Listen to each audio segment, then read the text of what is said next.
जी के बारे में हम लोग चर्चा कर रहे थे, क्योंकि मैंने बात की है निराला जी की 2 कविता है हमारी पुस्तक में, क्षितिज भाग 2 में। एक कविता है उत्साह और दूसरी कविता है अट नहीं रही है। तो बच्चों, निराला जी पर चर्चा हुई, आज भी कुछ चर्चा निराला जी पर कर लें, फिर कविता की बात हम लोग करेंगे। तो निराला जी बहुत बड़े प्रकृति प्रेमी थे, प्रकृति प्रेमी। हिंदी साहित्य में वैसे उनका जो काल रहा वह छायावाद काल रहा।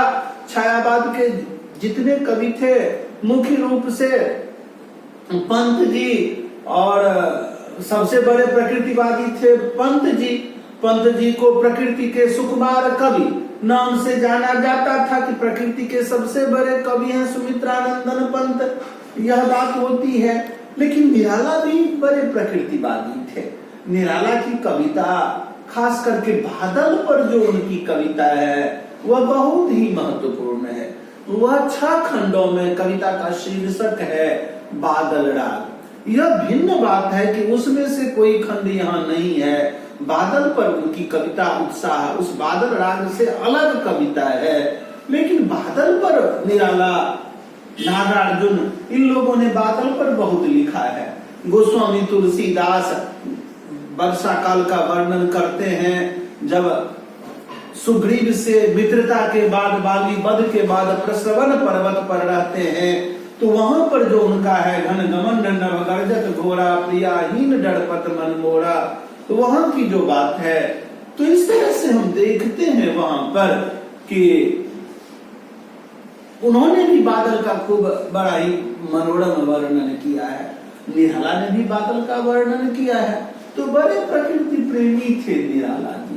वैसे कहें कि निराला जी क्या नहीं थे, छायावादी हो, प्रकृतिवादी तो छायावाद में ही आ जाएगा, प्रगतिवादिता की बात हो, नई कविता की बात हो। निराला की प्रतिभा बहुमुखी प्रतिभा थी। गद्य और पद्य दोनों में निराला सचमुच महान थे।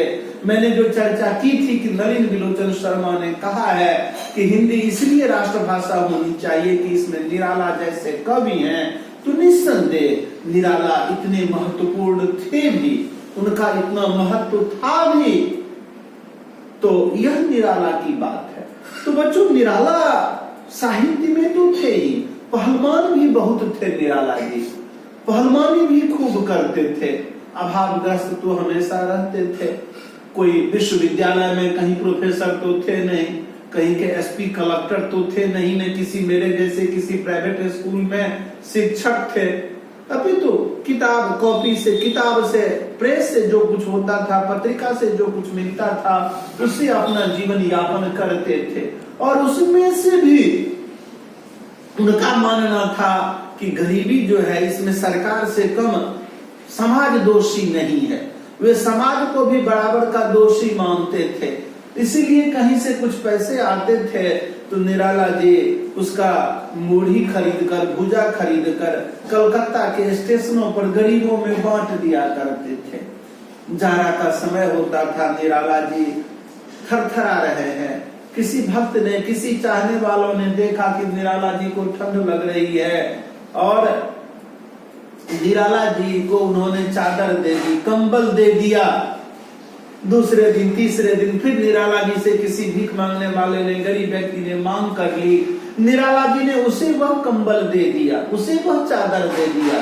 तो बच्चों, यह बात थी, यह विशेषता थी। और खुद रात भर दंड बैठक करके निराला जी क्या करते, तो निराला जी जारा को बिताते थे, रात भर दंड बैठक करके। आदमी तो गजब के। मैंने शायद नहीं कहा होगा कि एक बार एक बुढ़िया कहीं से पुरस्कार मिला और एक बुढ़िया ने कहा कि बाबू बेटा कुछ दे दो। निराला ने कहा कि तुमने मुझे बेटा कहा? अरे मेरी माँ तो कब की मर चुकी है, उसके बाद मुझे किसी ने बेटा नहीं कहा और तुमने मुझे बेटा कहा। अच्छा ठीक है माते, एक दिन में तुम कितना खर्च होगा, तुम्हारा कितना खर्च होगा? इतने पैसे, एक महीने में इतने रुपए।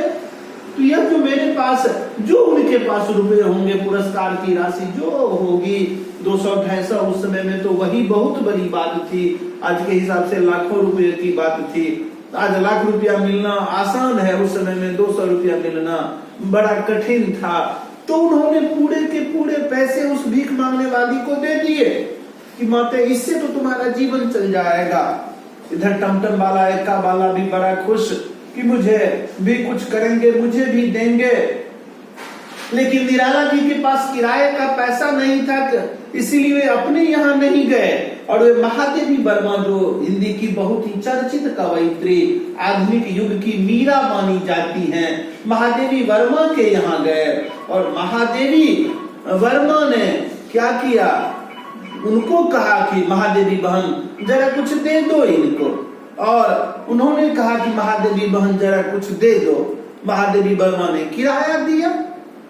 वो एक्का वाला, टमटम वाला आश्चर्य में पड़ गए। उन्होंने कहा कि बाबू, अरे आपने उस भीख मांगने वाली को इतना दिया, मुझे तो आप कुछ नहीं दिए। निराला जी ने कहा कि मेरे पास कुछ नहीं है, मैं दूसरे के यहाँ आया हूँ। फिर भी वह एक्का वाला नहीं मांग रहा था। जैसे तैसे दुगुना किराया देकर निराला जी मुक्त हुए। यह बात थी निराला जी की। नेहरू जी ने जब कहा कि नहीं, अंग्रेजी राष्ट्र माने रहनी चाहिए, हिंदी राष्ट्रभाषा हो, इसका विरोध जब नेहरू जी ने किया, तो निराला जी एक बार जिस ट्रेन से नेहरू जी जा रहे थे, उस चढ़ती ट्रेन पर चढ़ गए और उन्होंने सैकड़ों तर्क दिया कि हिंदी किस लिए राष्ट्रभाषा होनी चाहिए। और फिर चढ़ती ट्रेन से उतर गए। एक बार इलाहाबाद प्लेटफॉर्म का उद्घाटन हो रहा था, प्रथम श्रेणी का, और उधर सामान्य द्वितीय श्रेणी में कहीं अपना निराला जी कहीं झाड़ू दे रहे थे या पानी से छींटा मार रहे थे। नेहरू जी आए। नेहरू जी ने देखा कि भाषण दे रहे थे, बात हो रही थी कि निराला जी वहां पर हैं। नेहरू जी ने कहा, अरे उनको बुलाइए। निराला जी को जब बुलाया गया कि चलिए प्रधानमंत्री जी बुला रहे हैं, तो गए वहां पर। कहा कि निराला जी आप वहां हैं, मैं यहाँ पर, इधर आप। तो महाशय, वह प्रथम श्रेणी का विश्रामालय आप जैसे अमीरों के लिए है, मुझ जैसे गरीबों के लिए तो यही सब है। यही द्वितीय श्रेणी, तृतीय श्रेणी, यही हम लोगों के लिए है। तो सोच सकते हो कैसी प्रतिभा थी। और गरीबी के लिए सिर्फ वे लड़ते नहीं थे, वे कहते नहीं थे, बोलते नहीं थे। तुलसीदास ने कहा है कि संसार महापुरुष त्रिविध पाटल रसाल पनस समा, एक सुमन प्रद एक सुमन फल, एक फल ही केवल लागहि, एक कहहि कहहि करहि अपर, एक करहि कहतन बागहि। कि संसार में 3 तरह के लोग हैं, पाटल गुलाब की तरह, रसाल आम की तरह, पनस कटहल की तरह। एक सुमन प्रद, एक सिर्फ फूल देते हैं, एक सुमन फल, दूसरे फूल और फल दोनों देते हैं, एक फल ही केवल लागहि, और तीसरे व्यक्ति सिर्फ फल देते हैं। एक कहीं, एक सिर्फ कहता है, दूसरा जो कहता है वह करता है, और तीसरे किस्म के उत्तम कोटि के लोग सिर्फ करते हैं, कहते नहीं है। तो निराला जी क्या करते थे? तो निराला जी उत्तम कोटि के लोग थे, जो बोलते थे वे करते थे, या करते ही थे। यह निराला जी की विशेषता थी, यह निराला जी की बात थी। यह एक और मैं बात कहकर निराला जी पर विश्राम देना चाहता हूँ, फिर मैं अगले दिन कविता पढ़ाऊंगा। कि एक बार राजेंद्र बाबू जब राष्ट्रपति थे,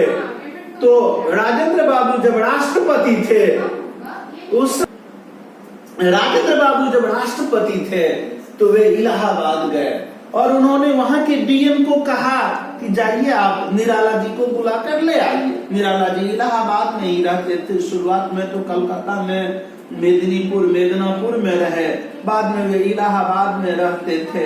वहां से बुलाने के लिए डीएम गया, तो डीएम को कहा कि मैं डीएम हूँ, बहुत ज्यादा पावर वाला हूँ।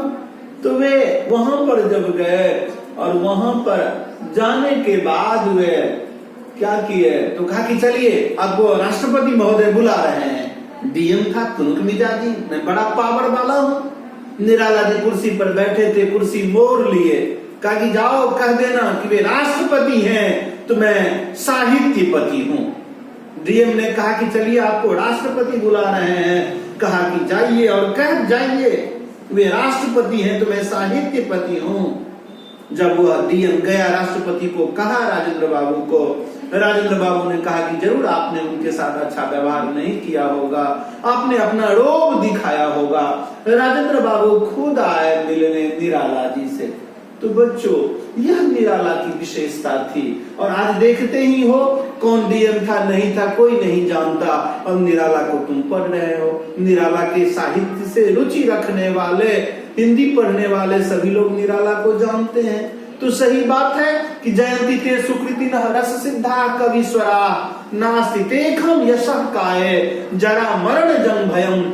जो सुंदर कीर्ति वाले जो कवि हैं, ऐसे कवि न वृद्ध होते हैं, न जलते हैं, न मरते हैं, हमेशा उनकी कीर्ति बरकरार रहती है। तो निराला जी वैसे ही कवि थे। ठीक है, फिर अगली कक्षा में निराला की कविता पढ़ेंगे। धन्यवाद।